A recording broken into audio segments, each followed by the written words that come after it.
आजच्या मुंबईतील शिवसेना पदाधिकाऱ्यांच्या बैठकीमध्ये पक्षप्रमुख उद्धवजी ठाकरे यांनी शिवसेना पदाधिकाऱ्यांना जे मार्गदर्शन अपेक्षित होतं ते मार्गदर्शन केलेलं आहे।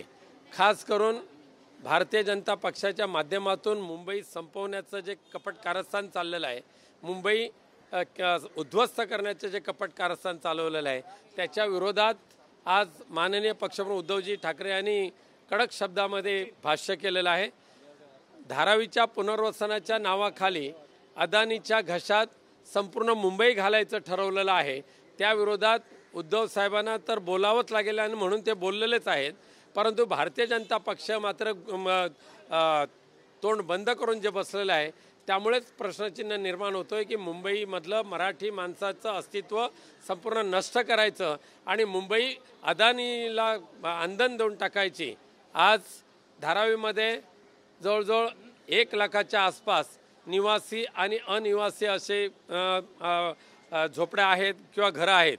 ज्यावेळेला पक्षप्रमुख उद्धवजी ठाकरे मुख्यमंत्री होते त्यावेळेला धारावीतल्या प्रत्येक घराला त्यांच्या व्यवसायासहित धारावीतच जागा दिली पाहिजे अशा पद्धतीने त्यांनी टेंडरमध्ये अट घातली होती। परंतु ज्या वेळेला देवेंद्र फडणवीस यांच्या हातात हे धारावीचं टेंडर आलं त्यावेळेला मात्र ह्या धारावीकरांना धारावीमध्ये जागा न देता संपूर्ण मुंबईमध्ये उद्ध्वस्त करून टाकायचं आणि त्यासाठी अदानीला धारावी प्रोजेक्टच्या नावाखाली जवळजवळ 2000 एकर जमीन संपूर्ण मुंबईतली सरकारची जागा असेल, कलेक्टर लँड असेल, सॉल्ट पॅनची जागा असेल, मदर डेअरीची जागा असेल, ही सगळी सरकारी जागा किमान 2000 एकर जमीन अदानीच्या घशात घालायचा प्रयत्न चाललेला आहे। आणि म्हणून धारावीकरांना उद्ध्वस्त करायचं आणि धारावीमध्ये अदानीचं बस्तान बसवायचं अशा पद्धतीचं हे चाललेली कपटनीती ती हाणून पाडण्यासाठी आणि धारावीकरांच्या पाठीशी उभे राहत असताना मुंबईला वाचवण्यासाठी मुंबई रक्षण समिती स्थापन करा अशा पद्धतीच्या सूचना माननीय पक्षप्रमुख उद्धवजी ठाकरे साहेबांनी दिलेल्या आहेत। इशारा जो आहे तो दिलेला आहे, एक तूर असेल की मी राहील असं म्हटलं, आक्रमक भाषण केलं।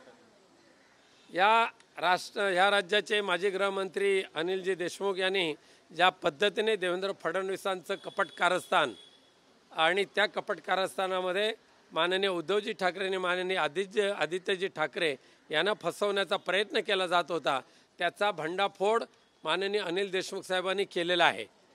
आणि साहजिकच आहे अशा पद्धतीचे कपटनीतीचं राजकारण करणारे लोक जरा महाराष्ट्रामध्ये राहिलं तर महाराष्ट्र छत्रपती शिवाजी महाराजांचा राहणार नाही आणि म्हणून जे महाराष्ट्र संपवायला निघतील त्यांच्या विरोधात उभं राहावंच लागेल हा निर्वाणीचा इशारा आज उद्धव साहेबांनी दिला आहे। उद्धवजी, तुम्हाला बावनकुळे असं म्हटले की देवेंद्रजींना संपवायला तुम्हाला 100 जन्म घ्यावे लागतील। बावनकुळेचा तर आता राजकीय जन्म अजून कुठे झालाय। धन्यवाद।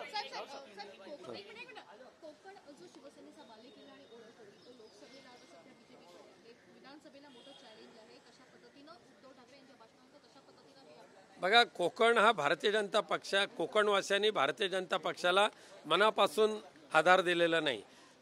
शेकडो करोड रुपये खर्च करून प्रत्येक मताला 1000, 1500, 2000 देऊन जी मतं मिळवलेली आहेत अशी मतं विकत घेऊन कोकण विकत घेता येणार नाही भाजपाला। ठीक आहे, एकदा चूक झाली असेल पण पुन्हा एकदा हा कोकण भगव्याचा आहे, उद्धवजींचा आहे, मातोश्रीचा आहे हे सिद्ध करून दाखवण्यासाठी विधानसभा येत आहेत ते दिसून येईल। कोकणातले नेते असं म्हणतात की भाजपनं 288 जागा लढल्या पाहिजे। नारायण राणेंनी असं म्हटलेलं आहे 288 जागा ज्या आहेत त्या भाजपनं विधानसभेमध्ये लढवा, त्यांनी लढवाव्याच। माझ्या मते एकनाथ शिंदेना फेकून द्या, अजित पवारांना फेकून द्या, बाकी सर्वांना फेकून द्या आणि भाजपने 288 लढवाव्यात आणि 288 वर आपटी खावी। उद्धव ठाकरे यांनी स्पष्ट केलेलं आहे की मुंबईतून सर्वात जास्त आमदार जे आहेत ते द्यायचे आहेत आणि भगवा जो फडकणार त्याच्यामुळे मुंबईचं योगदान जास्त असेल। मुंबईत सर्वात 100% येस 100% ज्या पद्धतीने लोकसभेच्या निवडणुकीमध्ये मुंबईमध्ये 6 पैकी 4 जागेवर शिवसेना आणि इंडिया आघाडी विजयी झालेली आहे। एक जागा दुर्दैवाने ती चोरून नेली तरी पण 5 जागेवर शिवसेना आणि इंडिया आघाडी विजयी झालेली आहे। त्यानंतरच्या आलेल्या विधान परिषदेमध्ये 3च्या 3 जागा शिवसेना उद्धव बाळासाहेब ठाकरे पक्षाने जिंकलेल्या आहेत। त्यामुळे मुंबईवर राज्य आणि मुंबईकरांच्या मनात शिवसेना उद्धव बाळासाहेब ठाकरे। चला हां चल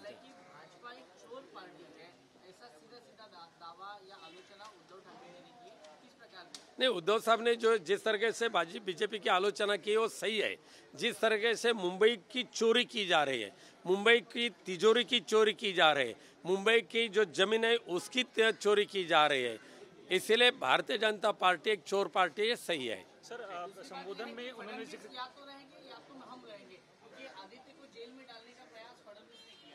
किया, ये पूरा माननीय अनिल देशमुख साहब के बयान से ये स्पष्ट हो चुका है कैसा उन्होंने कपट नीति का अमल किया था।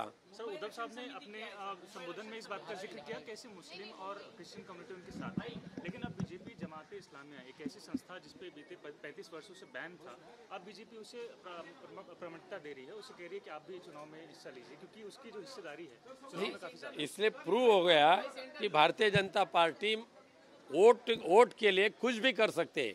इसके पहले भी चाहे पंतप्रधान जी हो, चाहे अमित शाह हो, चाहे देवेंद्र फडणवीस हो, चाहे आशीष शेलार हो, ये कई बार मस्जिद में गए हैं, कई बार उन्होंने मुस्लिम वोटर्स के पास जाकर एक विनंती की है। लेकिन अभी ये सारे लोग उद्धव जी ठाकरे साहब के साथ मजबूती से खड़े रहने के बाद अभी वो अपने पास कैसे आ सकते हैं, इसके लिए वो प्रयास करें। लेकिन मुझे भरोसा है मुंबईकर और महाराष्ट्र के लोग शिवसेना उद्धव बाला साहब ठाकरे जी के साथ रहेंगे, इंडिया आघाड़ी के साथ रहेंगे। अभी देखिए, धारावी के पुनर्वसन के लिए अदानी डेवलपर को नियुक्त की गए है। धारावी के करीबन 600 एकड़ जमीन के ऊपर 1 लाख वहाँ की झुग्गी झोपड़ी और कुछ दुकान अपने व्यवसाय करते रह रहे। अभी धारावी प्रोजेक्ट के माध्यम से मुंबई में करीबन 2000 एकड़ जमीन धारावी पुनर्वसन के नाम पे लेने की कोशिश देवेंद्र फडणवीस, एकनाथ शिंदे की सरकार कर रही है।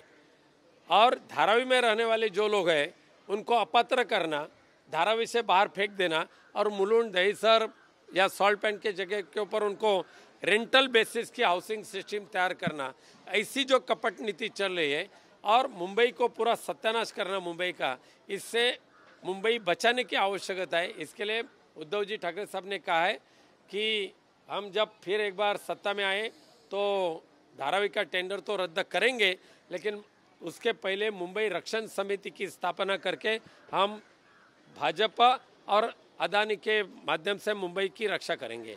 धन्यवाद।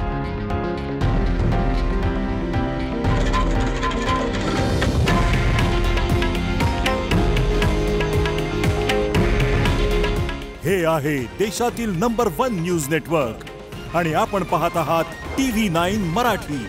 काळजी तुमची, हित महाराष्ट्राचं।